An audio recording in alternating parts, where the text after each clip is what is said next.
Welcome to the deep dive. So lately I've been thinking a lot about sustainable living. Like, it's everywhere you turn, but what does it actually look like, in our everyday lives? Yeah, it's definitely one of those things that can feel totally overwhelming. For sure. Which is why I'm so glad we're diving into these notes from this social studies course you have. I was flipping through them earlier, and there's some really interesting stats in here, like about how our daily choices really impact the planet. What I find really interesting is how they connect the dots between like land use, water use, energy, all these things we think about separately, but they're all related, right? Totally. Okay, so let's start with land use because this stat kind of blew my mind. Did you know that 40% of the world's land is considered degraded, like impacting over a billion people? It's massive. And it shows just how urgent this issue really is Yeah. because land degradation, the decline in the soil's ability to support life, there's a real ripple effect. It's not just like an environmental problem. Mm. It affects people's livelihoods, their food security. It's like the foundation of our entire food system is shaky. And the notes break down land degradation into these four main categories: erosion, chemical deterioration, physical deterioration, and then desertification. Okay, so erosion, you've probably seen pictures, those dramatic canyons carved by rivers, right? Yeah. That's erosion over a long time, usually caused by wind and water. Basically, it strips away the good stuff, the topsoil that plants need to grow. And when you have deforestation, for instance, where the land is left bare, it's even worse. Oh, right, because there's nothing to hold the soil in place, which is probably why we see those terrible landslides sometimes. Yeah, exactly. And then there's chemical deterioration, where the soil itself basically becomes less fertile. Hmm. This can happen when you have industrial waste leaching into the ground or even from using too many chemical fertilizers. Hmm. It's like poisoning the soil so nothing can grow. That's disturbing. Yeah. And then there's physical deterioration, which is kind of a catch-all category, includes things like soil compaction, like when you have heavy machinery driving over it all the time. So even if the soil isn't like blown away or contaminated, it can still become less productive. Exactly. And then, of course, there's desertification, which is kind of the most extreme form of land degradation. This is where fertile land literally turns into desert. That sounds terrifying. It is. And it's usually a combination of factors: deforestation, overgrazing, unsustainable agricultural practices, all of that coming together. Like a perfect storm.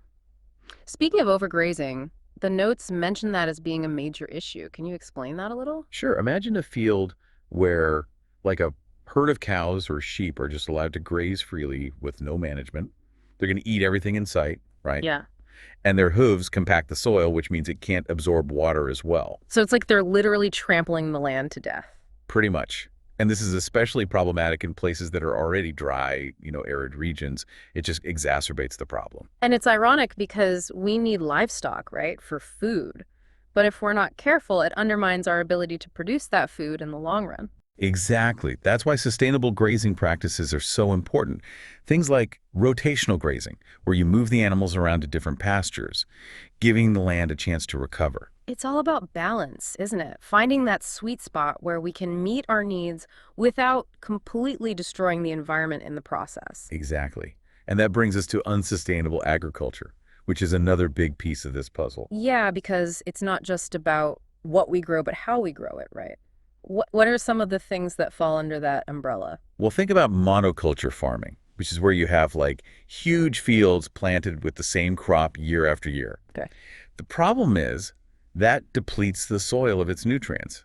So it's like, imagine you're constantly taking money out of your savings account, but never putting any back in. Eventually, you're going to run out. Exactly. And that's what happens to the soil. It becomes less fertile, more prone to erosion, more susceptible to diseases. It's just not sustainable in the long run. So what's the alternative? How do we make agriculture more sustainable? Well, there are a lot of promising practices out there. Things like crop rotation, cover cropping, no-till farming. Okay, so those all help to improve soil health, right? Exactly. It's about working with nature, not against it. Replenishing the soil, protecting it from erosion, conserving water. It's like instead of constantly taking, we need to find ways to give back, to replenish what we use. Okay, let's switch gears here a little bit and talk about another resource that's super important, maybe even more so than land: water.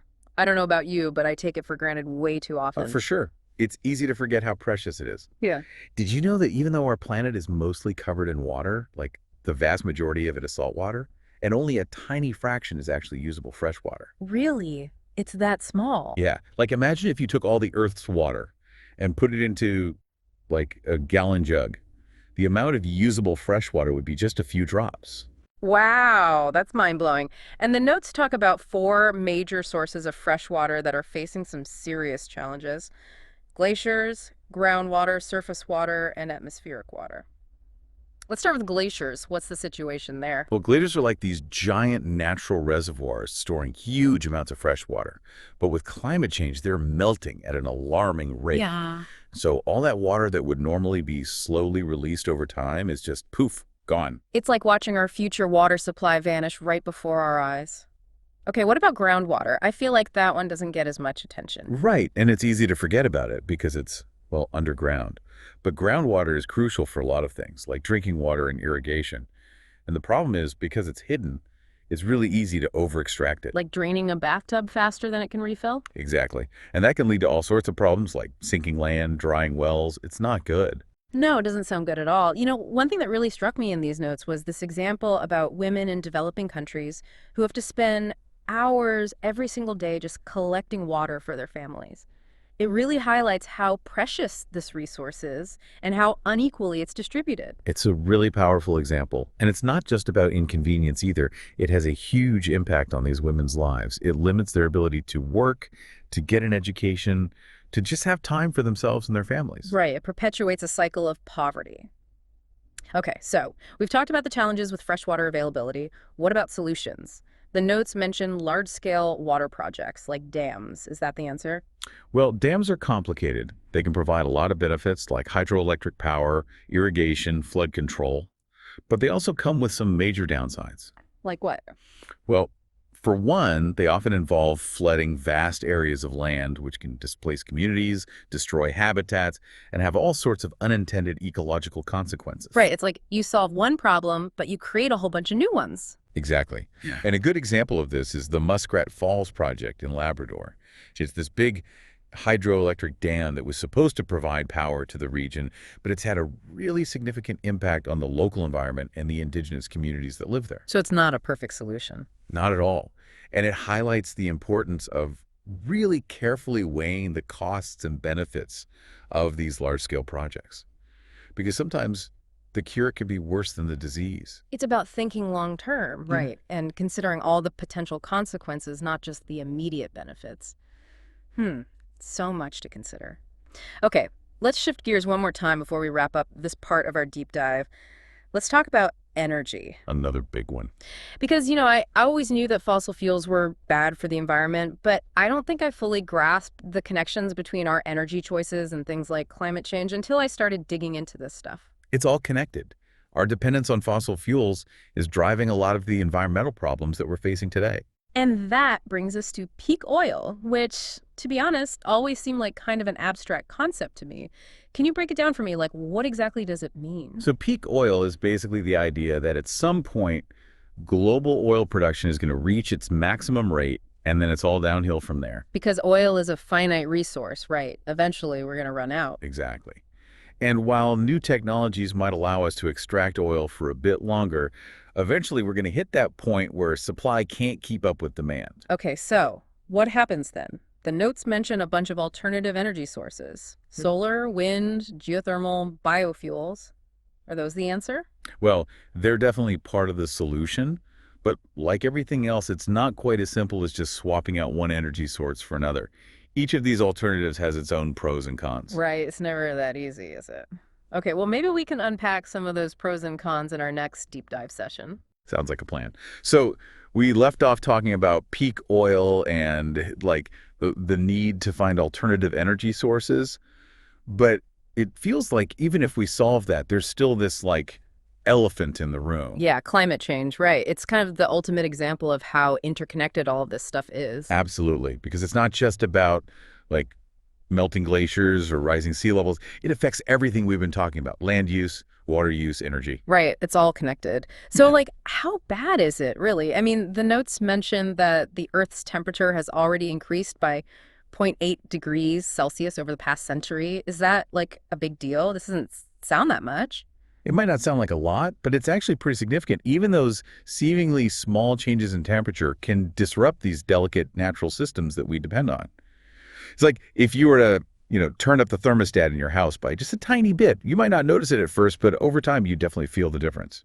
Right. It's like everything gets thrown off balance, even if it's just a little bit. And then we start seeing those more extreme weather events, like those crazy heat waves we've been having. Huh. The notes talked about this thing called the carbon bathtub, which I thought was an interesting way to think about Oh, this. yeah, it's a helpful analogy. So Yeah. imagine a bathtub, right? And the faucet's running, the drain's open, the water flowing in. That's like the sources of carbon dioxide, burning fossil fuels, deforestation, all of that. The drain represents the things that remove carbon from the atmosphere, like forests and oceans. Those are our carbon sinks. Okay, yeah, I'm following. So for a long time, things were relatively balanced. The carbon was flowing in and out at a pretty steady rate. But now we've gone and cranked up the faucet, pumping way more carbon dioxide into the atmosphere. And at the same time, we're clogging up the drain by cutting down forests and polluting our oceans. So more carbon going in, less coming out. No wonder that metaphorical bathtub is overflowing. Exactly. And that's what's causing the planet to warm up, leading to all those consequences we hear about. Sea levels rising, those extreme weather events, disruptions to ecosystems, all of that. And it's not just the environmental impacts, right? I mean, those are bad enough, but then there's the whole human side of it. Absolutely. Climate change acts as this, like threat multiplier. So all those existing problems we have, poverty, inequality, conflict, climate change just makes them worse. Okay, so that all sounds pretty dire. Is there any good news here? Like, is there anything we can do to turn things around, or is it too late? It's definitely not too late. Mm. But we do need to act fast and make some big changes. The notes mentioned the Paris Agreement, which was a step in the right direction. Yeah, where all those countries agreed to try and limit global warming to below 2 degrees Celsius. Right. And that was a big deal. It showed that there was this global consensus that climate change is a serious problem that we need to address. But even if every country actually follows through on their promises, and that's a big if, we're still headed for a pretty significant increase in global temperature. So what can we do? Like, what are the most important things we need to focus on to get this situation under control? Well, there's no magic bullet, unfortunately. It's going to take a whole bunch of different approaches working together. But some of the most important things are like transitioning away from fossil fuels, obviously, switching to renewable energy sources like solar, wind, geothermal. Okay, and those all have their own challenges, which we talked about before. Right. And it's not just about finding new ways to generate energy either. We also have to get much better at using less energy in the first place. So being more energy efficient. Exactly. Things like improving building insulation, making our appliances more efficient, even just being more mindful of our own energy use habits, like turning off the lights when you leave a room, things like that. It all adds up, right? Little things can make a difference. The notes also mention cap and trade systems and carbon taxes. Can you explain those? I'm not really sure how they work. Sure. Basically, these are ways to put a price tag on carbon emissions. So with a cap and trade system, the government sets a limit on the total amount of carbon emissions that are allowed. Okay. And then companies can buy and sell permits to pollute, essentially. So it's like creating a market for pollution. Kind of. The idea is that by making it more expensive to pollute, it creates a financial incentive for companies to reduce their emissions. And a carbon tax is basically just what it sounds like, right? A tax on things that produce carbon emissions. Exactly. So fossil fuels become more expensive, which encourages people to use less of them and switch to cleaner alternatives. Okay, that makes sense. The notes also briefly mention geoengineering, which sounds kind of wild. What's that all about? So that's basically like large-scale interventions in the Earth's climate system, right? To try to counteract the effects of climate change. Yeah, you got it. Things like, putting giant mirrors in space to reflect sunlight away from Earth, or developing technologies to suck carbon dioxide out of the atmosphere. Like a giant vacuum cleaner for the planet. It sounds pretty sci-fi.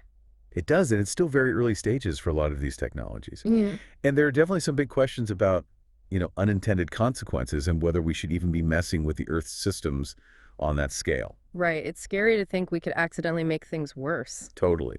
So I think a lot of people see geoengineering as more of a last resort, something to explore if all else fails.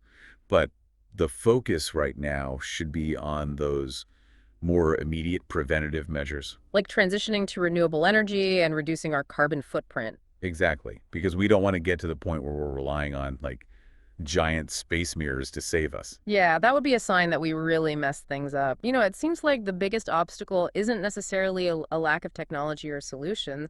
It's more like a lack of political will, right? Ugh. Yeah.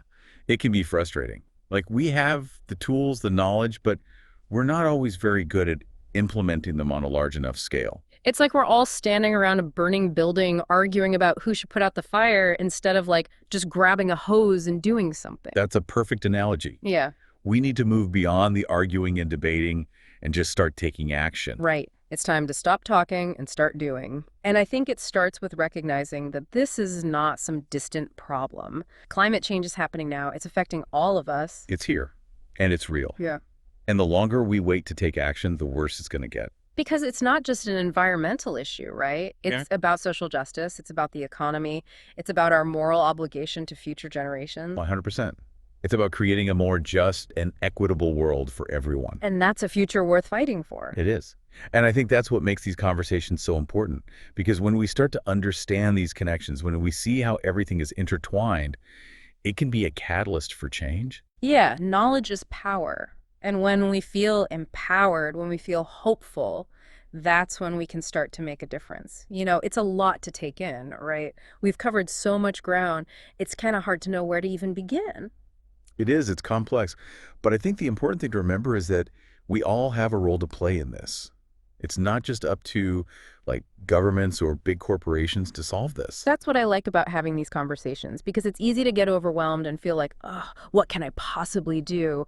But when we start to understand these issues better, it can actually be empowering. Totally. And you know what I think is so interesting? A lot of the solutions that we've been talking about, they're not just about like preventing bad things from happening. They're about creating a better world. Exactly. Like, it's not just about survival, it's about thriving. Yes. And that's what gives me hope. Me too. Uh, So, like, what are some things that people can do in their own lives? If someone's listening to this and they're like, okay, I want to make a difference, where do they even begin? that's the question, right? Mhm. And honestly, I think it starts with just being mindful, like paying attention to your own habits, your own consumption patterns, and asking yourself, what are some small changes I can make?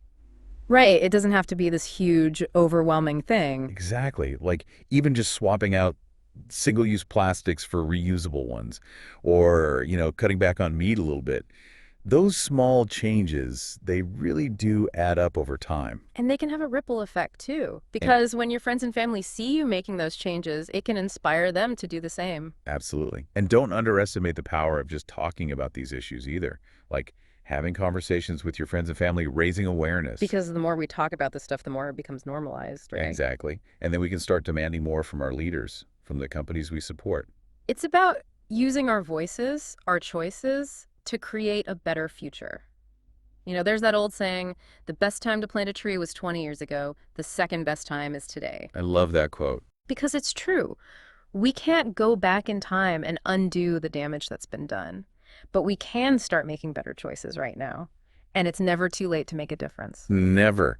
And, sometimes the most powerful thing we can do is just change our perspective a little bit. Like, instead of thinking of sustainability as this, like, burden or a sacrifice, Hmm. what do we saw it as an opportunity? Yeah. An opportunity Hmm. to create a more just, more equitable, more joyful world. I love that, because it shouldn't be about deprivation, right? It should be about creating a world where everyone can thrive. Exactly. Well, on that note, I think we've done enough deep diving for one day. My brain is officially full. Mine too. But in a good way, right? In a way that makes you want to go out and do something. Totally. So, to everyone listening, thank you for joining us on this deep dive. Keep those conversations going, keep learning, and keep believing in our power to create a better future. We'll see you next time on The Deep Dive.